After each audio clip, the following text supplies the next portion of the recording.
All right, hello. This is my educational leadership capstone. My name is Joe Urich. I am a candidate for a master's degree in educational leadership here at Mountain Union. And over the course of the past, I say 8 weeks here in this course, I've looked at the issue of teacher turnover. All right.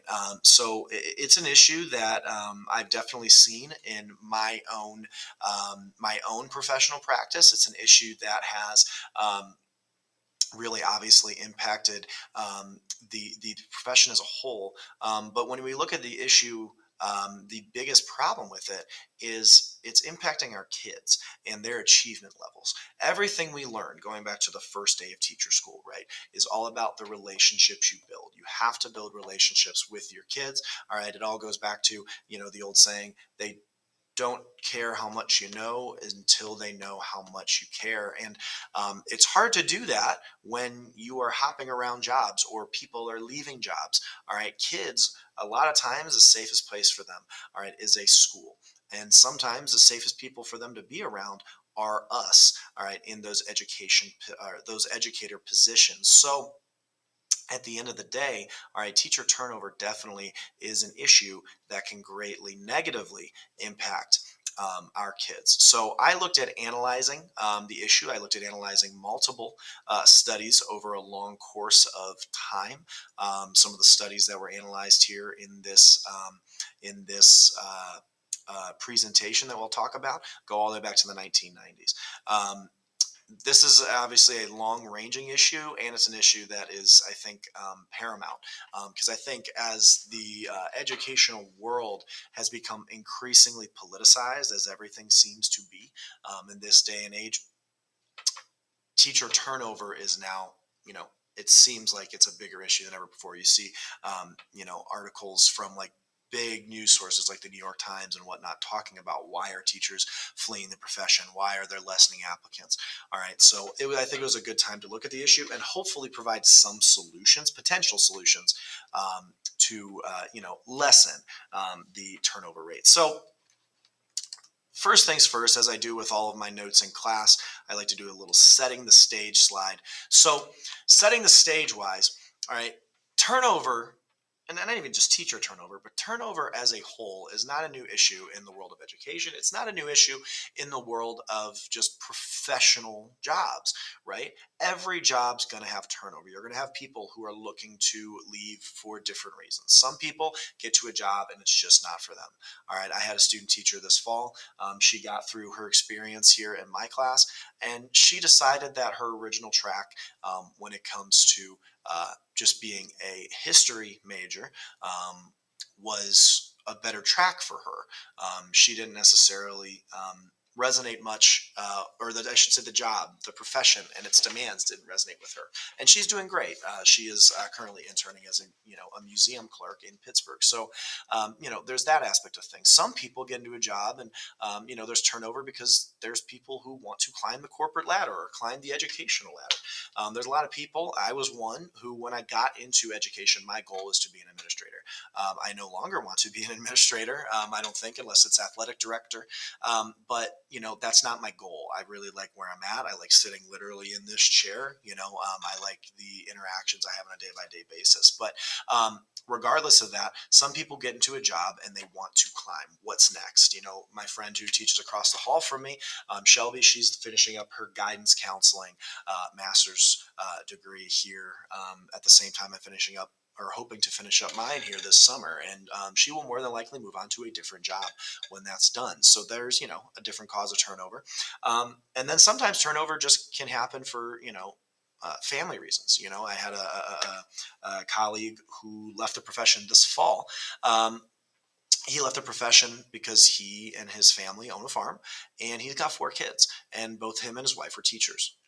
that doesn't really work, especially right now around here where, corn's being planted and soybeans are being planted and you got to get it knee high by July.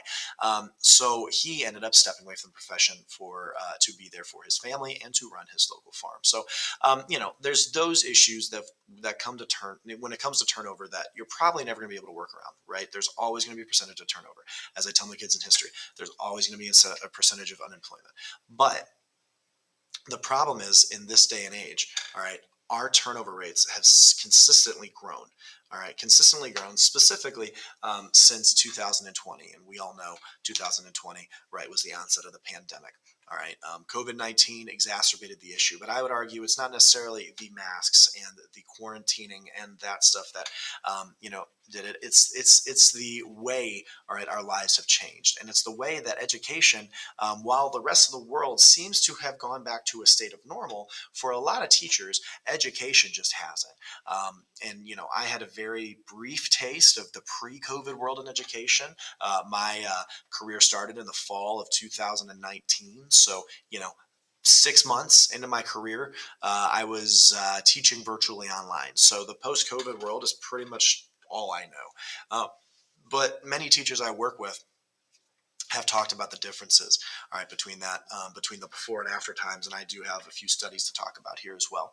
But again, coming back to this, the big problem with teacher turnover is that it's going to impact student achievement. It's going to impact communities. It's going to hurt.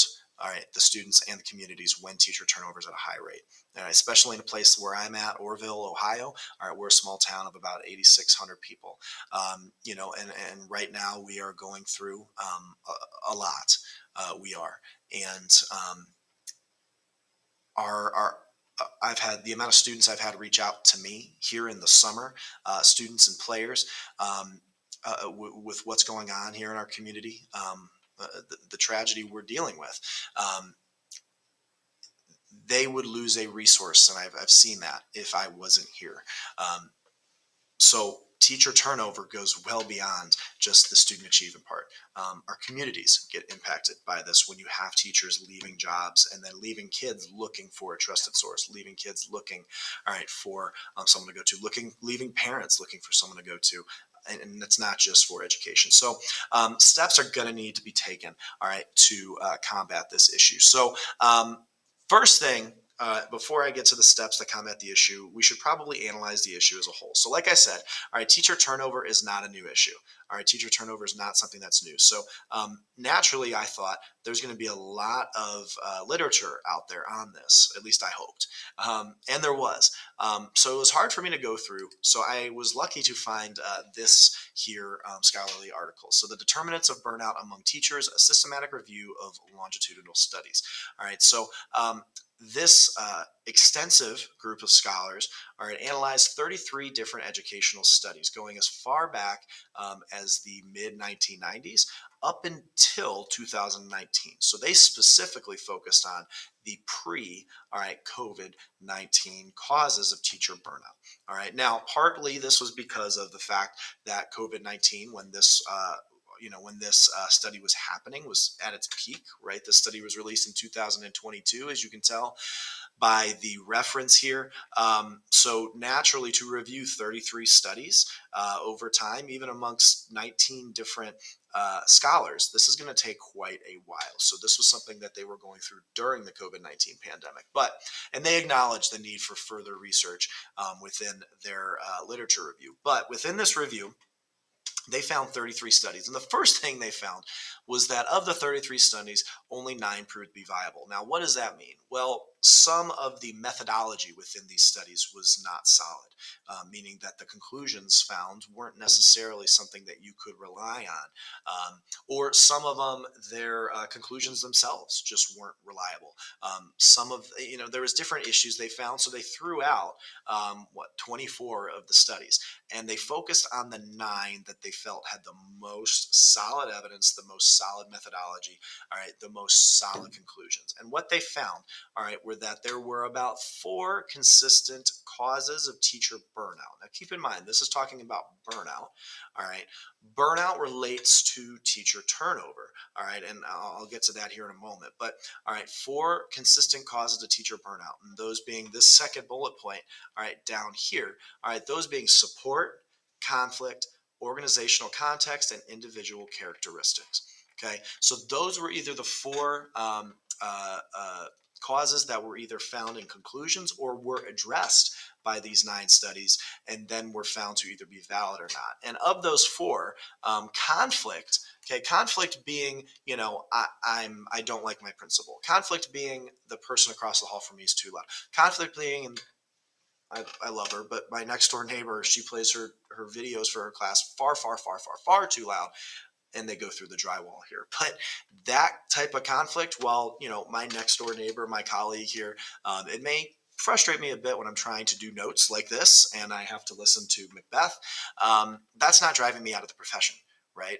That's just something that I go knock on the door and say, hey, Darla, would you be able to, maybe turn that down a little bit? And she turns it down slightly. But so conflict wasn't found to be something that had anything major to do with teacher turnout. That's not to say that there's no one around the globe, right, who left the profession because of conflict. But support, so support from administration, okay, and specifically though, community support was actually found to increase the rate of teacher burnout. So what I mean by that is community support. When you are in a community that is heavily supportive and invested in the schools, there is a more likely chance that teachers are going to feel the stresses that the community feels. All right. So if the community is stressed about a tragedy, all right, it is more likely that you as a teacher are going to feel that than if you are in a community, let's say with you go to a school that has you go to a district that has like Olentangy in Columbus that has 4 high schools. All right, they have numerous elementary schools, numerous middle schools. There's 2,500 kids at every high school. All right, there's about 100 teachers at every high school. The community involvement in those schools, while it's still something they promote, is not going to be the same level that you have here in a town of 8,000 where we have 1 high school, 1 campus for all of our schools. They're all on the same block. And like we have 100 teachers total. That is going to definitely increase. And I've had a lot of people, it's going to increase burnout. And I've had people who I've worked with who've left because of the stressors that come along with the community being so supportive. So there's that. There's organizational context. All right. So that is that's where admin comes in, right? That's where admin comes in. And if admin initiatives or too many meetings, or like our elementary school, they had a conflict with the admin this year because she was having so many meetings before school beyond what the contract called for, that some teachers weren't able to drop their kids off, like little stuff like that, increasing burnout. And then there's some individual characteristics. So the one that they bring up is, neuroticism. Some teachers literally just burn themselves out. So all those things, with the exception of conflict, have something to do with teacher burnout. Now, what does teacher burnout matter? All right, teacher burnout, as they say within this wonderful educational review, is teacher burnout will raise the amount of teacher turnover naturally. If I'm burnt out from my job, anybody, any job, anywhere, you are more likely to just look for another one or leave the job you're in. All right. So that burnout level being high has a definite positive, not positive in the sense of, hooray, but positive in the sense it's going up, right? A positive correlation, all right, between teacher burnout and teacher turnover. Okay. So if we are able to lessen burnout levels, all right, we'll be more than likely able to lessen turnover levels. So that's the first article I looked at. After that, though, as I said earlier, this article had nothing to do with the COVID-19 pandemic. I wanted to look at that because that's obviously something you can't overlook in this day and age. So we're still kind of in the infancy in terms of you know literature out there regarding the long-term impacts of the COVID-19 pandemic, because I wouldn't say 4 years is even long term. it's going to take a while to figure out the true causes, or not causes, but the true effect of the pandemic. But this study did a good job of analyzing it when it comes to the teacher workforce itself. So 2 years later, how COVID-19 has shaped the teacher workforce basically described how the COVID-19 pandemic itself, all right, so the world getting shut down, okay, the toilet paper shortages, all that different stuff, that didn't necessarily have an impact on teacher turnover, because in the year following the pandemic, between 2020, so we say March of 2020 and March of 2021, teacher turnover rates were the same as they were in 2019 to 2020, and 2018 to 2019, and so on and so forth. But where we see the jump and where we see teacher turnover going up and through the roof is in the 2021 to 2022 year. All right. And truthfully, from my own experience, that's something I felt. That school year was probably the hardest school year I had. And it was weird because coming back, we felt, all right, we're back. Masks are off for our district. Masks were off. Contact tracing was down to a pretty much minimum. And you didn't have to sit 6 feet apart anymore. There was all these different things, but it turned out to be the most stressful year I ever had. And based on studies like this, I wasn't alone in feeling that. So in the 16 months, so from 16 months on, turnover rates, 16 months on from COVID, all right, turnover rates went through the roof. Now, it's an interesting point. Why is that? It poses the question, why have, all right, teacher turnover rates gone up so much in the aftermath of the pandemic and not the pandemic itself, and why have they continued to rise since then? And that was a question I struggled to answer myself, because I don't want to just go off of personal experience. You don't want to just sit here and listen to me talk and talk about my own experience, because you guys have all had your own experiences in education as well. But this is where my professional interview is going to come in and help me out with this. So I'll talk about that here in a moment. But what this article found, all right, what this article found that leads me into my next article is the fact that teacher turnover has always been higher among younger teachers. So younger teachers being first through fifth year teachers, something I just got out of that range. All right, teacher turnover is always going to be higher. It's always going to be higher with new people at any job. But the turnover rate rose disproportionately amongst new teachers as opposed to experienced teachers in the aftermath of the pandemic. So I looked at this article addressing teacher retention within the first 3 to 5 years of employment to see how can we keep these teachers, newer teachers, and support them. And three of the solutions provided. One was a distributive leadership strategy. So that means empowering your staff as an administrator, all right, empowering your staff, okay, to lead the charge. Okay, maybe it's a DLT meeting like we had here in Oroville, to where we put together our district's one plan as mandated by the state. Now that sounds like clerical work, but it became a great discussion amongst probably 20 to 25 teachers, basically, 25% of our teaching workforce, all right, and admin and upper admin, just board office people, as to how to improve our district. And of all of us included, we felt empowered. We felt like we had autonomy and a voice. All right, so distributive leadership, all right, helped with that, and that trickled down into our schools. So we have teachers now. After that DLT meeting, we suggested empowering teachers. So now we have teachers leading different committees on, anything from how to improve school culture with pep rallies and such, to how to improve staff morale and what to do. All right, so distributive leadership is basically distributing responsibilities to empower, all right, the next generation, all right, of your workforce. Increased collaboration was also found to less or help with teacher retention due to complaints of first-year teachers. Think about it. You got so much, all right, in the first 5 years of your career. A lot of times you're getting thrown all these different preps. All right. I mean, I've taught, I think, 8 different classes in my 5 years, whereas my colleague who's been here for 25 years, she has a different license than me. She can only teach American history. So she has got that down to a science, to whereas a lot of times I was scrambling. I could have used some collaboration time with her coming up. And that's kind of gone away in the aftermath of the pandemic. We used to have monthly department meetings. Those have not come back. and it went away because of the pandemic keeping us distance, and it just has gone by the wayside. And I can imagine, as you know, reading through studies like this, that the schools analyzed in this study, my school, are not the only ones to have this happen. And then the other place where early retention was found to be low was with teachers who came into the profession, all right, with the understanding, all right, that or came in the profession after being in another profession to start. All right, so like my friend who was a biology major, he got an internship and said I hated this. He came into teaching after. So providing professional development to those alternative pathway teachers. All right, so that leads me to my interview. All right, I interviewed Jamie Vanek. All right, he's a principal. He's a mentor of mine.